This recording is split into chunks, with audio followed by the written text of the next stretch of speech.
Oui, la communication est réservée aux puissants. La communication est réservée aux puissants, toujours. Et d'ailleurs, qui communique a le pouvoir, qui a le pouvoir communique. Bien sûr. Mais il y a quand même, d'abord, il y a beaucoup de fausses nouvelles, beaucoup de rumeurs, beaucoup de manipulations. C'est par une fausse nouvelle que César gagne contre Antoine et Cléopâtre. Il y a beaucoup de... Il y avait déjà les fake news, hein, c'est ça? Il y avait énormément de fake news. Et puis, il y avait déjà la volonté d'afficher les nouvelles. Par exemple, César, qui va pas gouverner longtemps, pourquoi est-ce que je ne vendrais pas aussi une lettre manuscrite, une sorte de lettre confidentielle manuscrite, parce qu'à l'époque, il n'y a pas encore d'imprimé, et il commence à faire recopier par des employés ces informations et à les vendre. Il y a donc des abonnements à des lettres manuscrites extrêmement contrôlés. Il y a des gens qui vont faire de la prison, il y a même des gens qui vont être condamnés à mort pour avoir répandu des fausses nouvelles, par exemple. Et il y a plusieurs marchands qui vont être condamnés à mort pour avoir dit des fausses nouvelles sur le pape, fausses ou vraies, sur la maladie du pape. Ouais. Les gazettes seront par la suite donc les premiers journaux imprimés. À l'époque, Voilà. ces journaux, vous dites qu'ils ne traitaient que de sujets en fait anodins. D'abord, tout ça est extraordinairement censuré. Donc, il y a des nouvelles. D'abord, c'est des journaux qui sont d'abord très censurés, très contrôlés. Il y a des Pays-Bas, c'est libre. On peut dire ce qu'on veut. Et toute l'élite européenne parle français. Donc, on a des grands journaux. Alors qu'en France, c'est très censuré, comme partout ailleurs. Puis, Jacques, premier amendement, Jacques Attali, de la Constitution américaine, liberté d'expression. C'est dans Exactement. le premier amendement. Ouais. C'est cette liberté d'expression qui était consubstantielle à la bataille qui avait eu lieu contre la censure, parce que si la censure a disparu au XVIIIe siècle en Grande-Bretagne, elle n'a pas disparu dans les colonies américaines de la Grande-Bretagne. Donc il a fallu se battre contre le pouvoir colonial pour imposer la liberté d'expression. Et la liberté d'expression, c'est la liberté de la presse. Donc si en 1695, on commence à être à peu près libre de dire ce qu'on veut sur bien des choses, on ne peut pas parler politique, si on peut pas, puisque toute la politique se passe au Parlement. Aux États-Unis, il a fallu attendre un siècle de plus, c'est-à-dire à peu près presque un siècle, c'est-à-dire 1780 pour que 1770, pour que la presse se libère du joug de l'empire colonial. 1789 et avant la Révolution. Voilà. Et à cette époque, Camille Desmoulins effectivement écrit qu'être journaliste n'est désormais plus une profession de mercenaire, d'esclave du gouvernement. Oui, c'est ça, parce que si vous regardez ce qu'on dit sur le mot journaliste dans l'encyclopédie de Diderot, juste un peu avant, c'est un mot extrêmement méprisable. C'est des fonctionnaires de propagande jusqu'à présent. Et on va même faire des fortunes avec la presse. Il va être possible de gagner énormément de l'argent, honnêtement, avec la presse, tant en Grande-Bretagne qu'aux États-Unis et en France. La presse, des journaux très très bon marché et souvent de qualité, parfois nourris par des fausses nouvelles ou des crimes imaginaires ou des scandales comme on peut les imaginer de tous les temps. Des fausses nouvelles aussi, des inventions de tout temps, des fake news, ça existait déjà. Fortune dans la presse parce qu'on gagne beaucoup d'argent dans la presse. Et à l'époque. À l'époque, beaucoup d'argent. Beaucoup d'argent avec la publicité. Alors il y a des gens qui le font honnêtement, il y a des gens qui le font moins honnêtement. Parce qu'en France en particulier, il y a eu l'habitude qu'on voit d'ailleurs dans les romans de Balzac ou de Zola, le fait que les banques achètent les journalistes et leur payent des articles qui n'apparaissent pas paraissent comme des articles, qui sont des articles qui disent vous devriez acheter tel titre, telle obligation, telle action, et ils gagnent beaucoup d'argent, évidemment, même si le titre ne vaut rien. Et les journaux gagnent beaucoup plus d'argent avec les agences publicitaires, les publicités financières, qu'avec la vente des journaux. La radio apparaît en 1920 et les journaux ont très peur et les journaux font tout et réussissent à interdire que la radio donne des nouvelles. Pendant très très longtemps. À interdire. Interdit. La radio n'a pas le droit de donner des nouvelles. Ils font des bulletins d'information très courts d'une minute dans la journée et à la fin du bulletin, ils disent pour le détail, reportez-vous à votre quotidien habituel. Donc, à ce moment-là, apparaît aux États-Unis d'abord, puis un peu en Europe avec BBC, en France, très très très contrôlés, très censurés par l'État, des radios qui restent très faibles. Le vrai métier de journaliste radio apparaît aux États-Unis avec de très grands journalistes de NBC et de CNN, de CBS, qui vont être des grands réseaux qui apparaissent et qui vont d'ailleurs être à l'origine de la prise de conscience par les Américains de ce qui va se passer en Europe. C'est parce qu'il y a un très grand journaliste américain qui s'appelle Ed Murrow, qui est envoyé par des Américains, par CBS à Londres, avec un correspondant à Berlin, qui va être aussi un très grand journaliste qui s'appelle William Shirer, qui ensuite sera un grand historien, qui dit dans les années 1938-39, voilà ce qui se passe en Europe. Et ça va motiver les Américains. Ils attirent l'attention sur Hitler, sur le nazisme, sur tout ça. Voilà. Voilà. Tristement, une grande partie des innovations liées à Internet ont été faites par des savants français, mais le gouvernement français de l'époque croyait tellement à son usine à gaz qui s'appelait Minitel qu'il a tout fait pour interdire Internet. Pourquoi ? Parce que la France aime l'information qui vient du sommet, qui va vers le bas, mais pas les informations qui circulent horizontalement entre les citoyens. C'est le mal français qui reste là, effectivement. Oui, alors, Jacques Attali, dans votre livre, vous appelez notamment à une mise au pas des géants du web.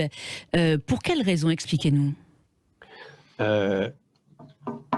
Je pense que le web va détruire la presse, que le web va, s'il continue comme ça, va détruire beaucoup de moyens de communication et va détruire les États. Il va prendre un pouvoir sur les États. Je pense même que, et je le dis dans le livre, dans les deux derniers chapitres, il va détruire la vérité. On ne saura plus où est le vrai. Pourquoi ? Parce que dans ce qui se passe sur les réseaux, on n'a plus de moyens de savoir véritablement ce qu'est le vrai, parce que les réseaux sont très puissants et laissent parler tout le monde à l'équivalence du vrai et du faux. Et parce qu'au-delà de ce qui se passe sur les réseaux, comme j'ai dit qu'on n'a pas vu venir Internet et qu'Internet en 20 ans s'est imposé, on ne voit pas aujourd'hui venir quelque chose d'autre. C'est quoi le quelque chose ? C'est que vous êtes tous les deux à la radio, moi je suis chez moi, mais bientôt, je ne saurai plus si c'est vous qui êtes là ou des hologrammes qui vous représentent. Et vous ne saurez pas si c'est moi qui est là ou si c'est un hologramme. Et vous ne saurez pas si c'est moi qui parle ou un faux hologramme qui dit ce que je... Ou un faux Attali. Exactement. Mais dès maintenant, on a des possibilités de faire écrire des articles automatiques. Il y a des tas d'articles dans les journaux qui sont absolument écrits par des robots. Ça existe partout maintenant. Il commence à y avoir la même chose pour le virtuel, le visuel et l'audio. Il y a des tas de commentaires de presse audio et donc on aura un mélange. Et demain, ou plutôt après-demain, ces hologrammes vont sortir de la radio. Ils iront chez les gens. Donc ceux qui nous regardent aujourd'hui ou qui nous écoutent, ils auront chez eux dans leur salon l'hologramme d'André Berkoff et de Céline et de Jacques, si c'est moi que vous interrogez, qui viendra parler avec eux. Et ils ne sauront pas si c'est les vrais. Ce qui ouvre la porte à toutes sortes de manipulations. Toutes sortes de manipulations. On sera fasciné parce qu'on pourra aller dans les événements. S'il y a une explosion à Beyrouth, on sera dans l'explosion à Beyrouth.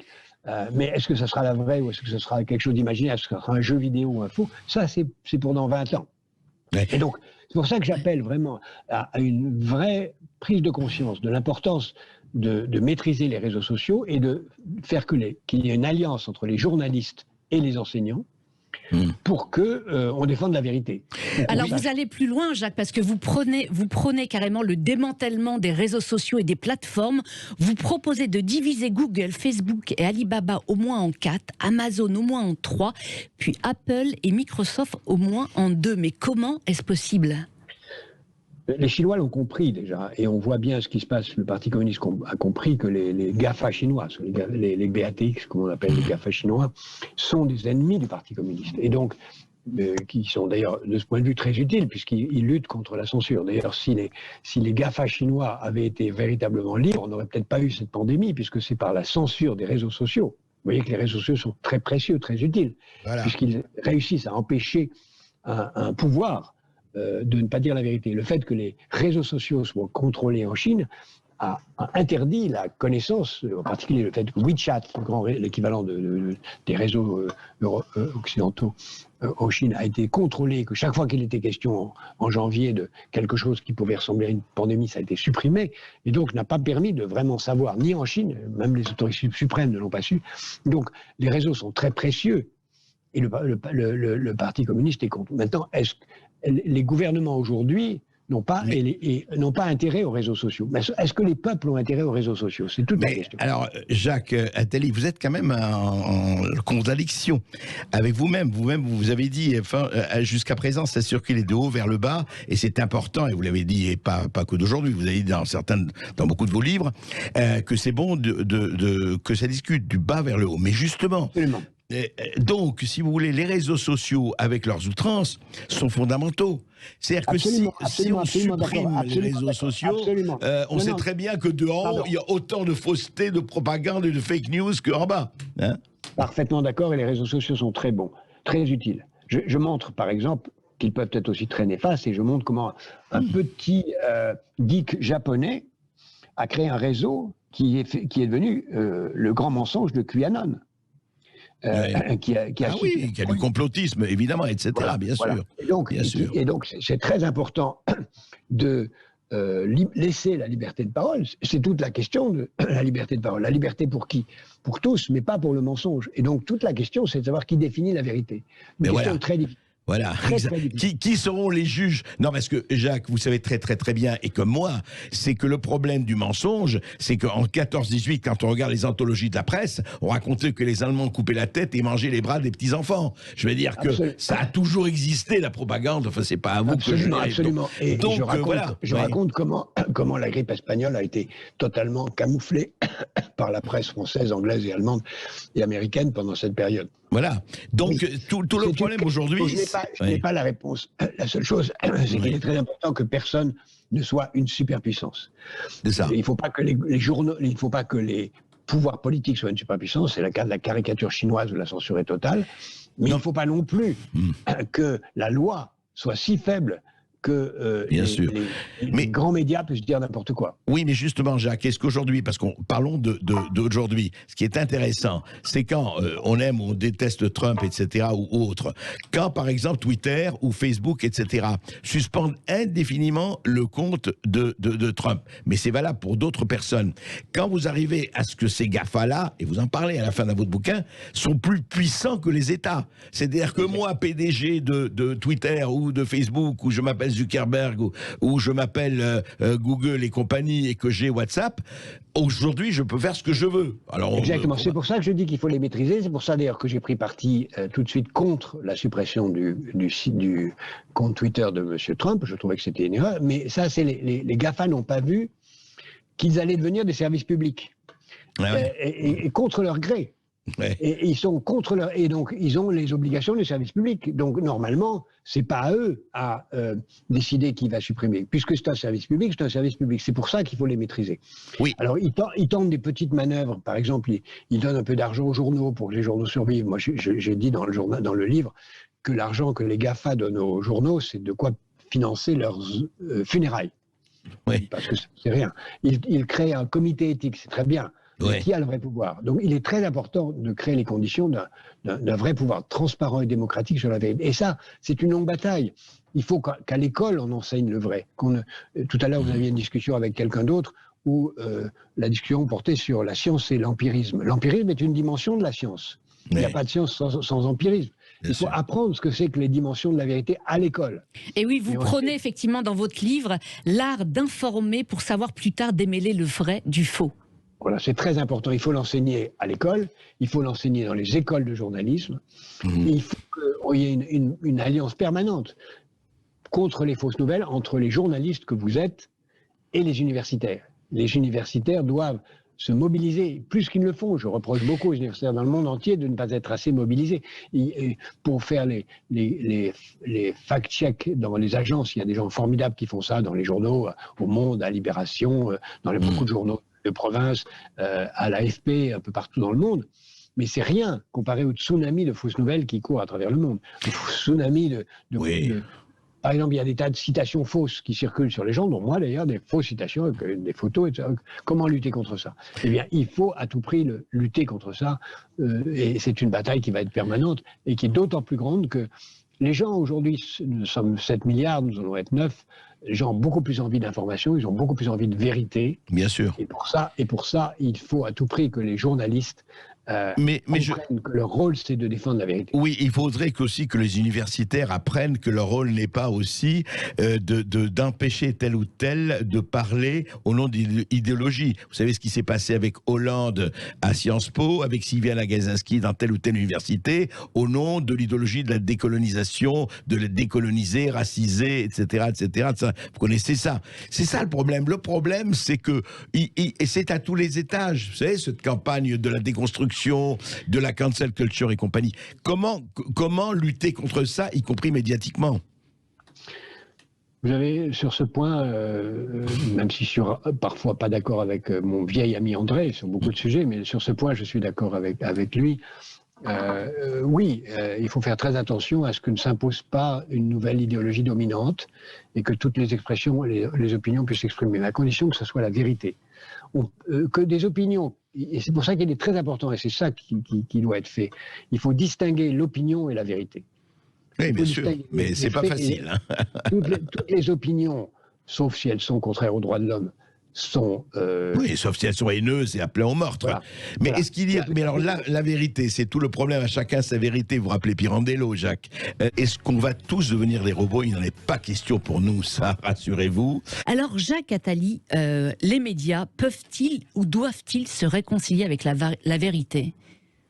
Oui, c'est un livre très optimiste, puisqu'à la fin, je propose beaucoup de choses qui peuvent être faites, non seulement la maîtrise des réseaux sociaux, la maîtrise des GAFA, l'éducation, l'enseignement, et les médias doivent être un acteur majeur de la vérité. Un acteur majeur de la vérité parce qu'ils doivent la chercher. Le rôle des journalistes, c'est de chercher la vérité en permanence, d'interroger les bonnes personnes, poser les bonnes questions. Il n'y a pas de démocratie sans journalisme, il n'y a pas de démocratie sans indépendance de la presse, et donc sans moyens libres de la faire.